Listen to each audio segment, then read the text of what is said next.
Nice. Papa Brad's Gaming. I'm going to take on the owner of the Wayback's Arcade and Robotron for a free pass to the arcade. Come on in. It's a retro redneck. Let's see if anybody can take on the Robotron team here at Wayback. Robotron team. Let's see what you got. Alright. One free pass. Best of three? Final call on ticket number. Best of three or one quarter? 2, 3. Best of three? If your ticket number is Okay, best of three it is. 2, 3. Good luck. 89,475.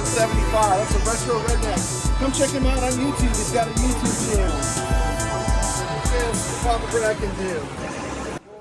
All these years of collecting and restoring games, and now having Louisiana's largest free-play arcade, I get asked constantly, what is your favorite arcade game? And for the most part, it always stays the same. That answer is Robotron. Robotron is just, man, it's a classic. It's so different from any other, classic era arcade game. It was created by Eugene Jarvis, who had just come off hot on the heels of games like Stargate and Defender, and then he did Robotron, and it was a game changer.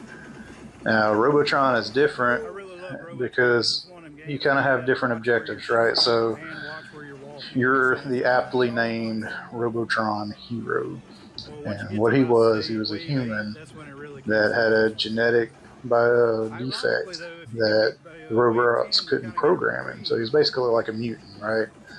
And you're in the year 2084, and your goal is to save the last human family. And so your objectives in the game are kind of threefold, right?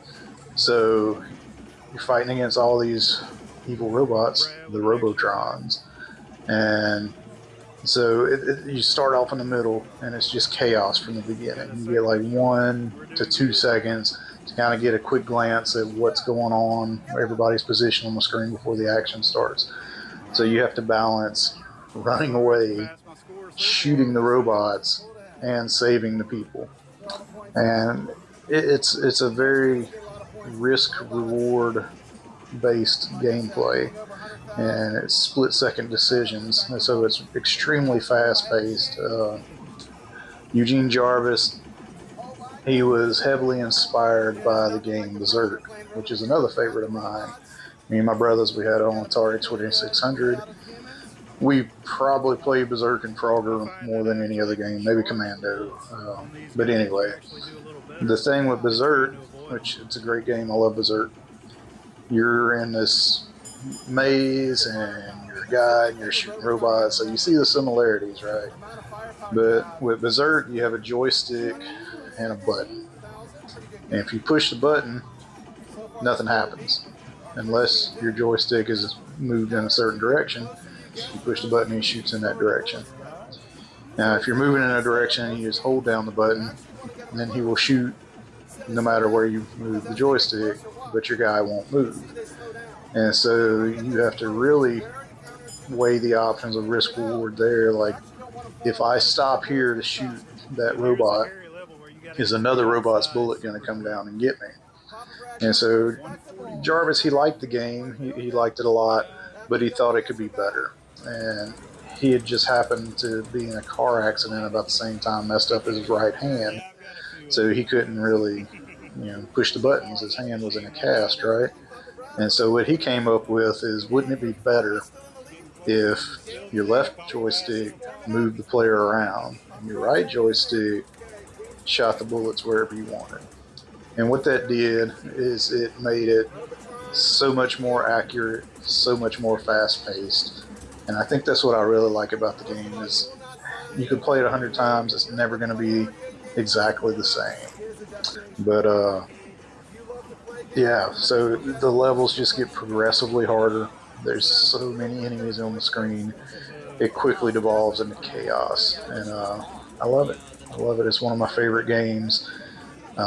As a matter of fact, I was talking to my business partner, Jeremy, and my wife, who works up here and stuff, and I think we're about to start doing an event to where it's like, come beat the boss, right? So when we start that, keep an eye out for it. and that's going to be my game because it's my favorite game. And what it'll be is like, on a beat the boss day, I might come up here on a Saturday, and if you can beat me in Robotron, which it's not going to be easy, but if you can beat my score, probably best of 3 in Robotron, then might do something like give you a free pizza or free pass or something. But stay tuned for that and see if you can come beat the boss. Getting the humanoids quick. Don't worry if you get killed. All the points are scored from getting the humanoids quick. You get the 5 of them, you get 5,000. Is the child on this one? Gets all the women? Yeah. Get close. Grab the. Get close. Stay away from Mikey. Yeah. Counterintuitive. Watch. I'm gonna show you the spawn trend. Watch when I'm close. Go slower.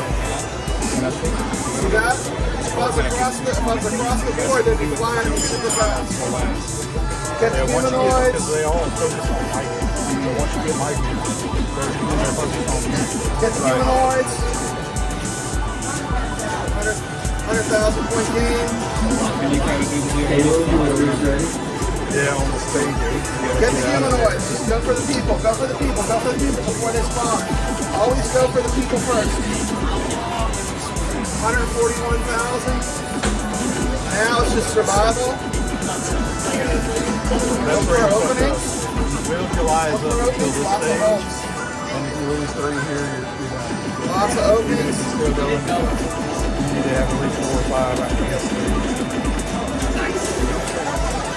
The way I've been playing, I think And Papa Brad, beat the owner. Get my team. Get the humanoids. Oh, I didn't you get lose a that guy, one. so you gain a guy on every screen. You have Once you superior get to firepower. 10, it gets significantly easier. You can pass way to 10 or go. And was that Mr. Factory guys?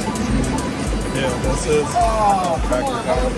Yeah, looks like they have red. Get close to them. Watch. The closer you get, the more they shoot. You don't want to pull away. Yeah, it's totally counterintuitive. But once you see that's a trick in the game, it's kind of an exploit. You also want to kind of circle. You don't want to stay in one place for too long. The little robots in the black boys. 171. 171. Going to give a Retro Redneck a challenge here today. I think Papa Brad on this one. We'll have to see. Put my name in case it actually sticks.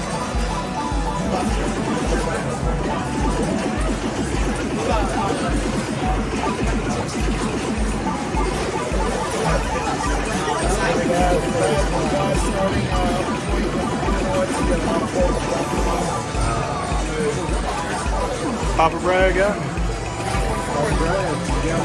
Thank you. Hey, come on camera for a minute. Check out the Retro Redneck. He's got a channel. I'll put a link in the description of this video. I've got to say, I can't blame it on the Papa Brad. Oh, dang. All right. Robotron Hero. That's the sound. Woohoo! Huge thank you to the Retro Redneck and the Wayback Arcade. And of course, a tribute to the most amazing game ever, Robotron 2084. Thank you so much for watching. If you enjoyed this content, smash that like button, subscribe to the channel, and as always, stay legit.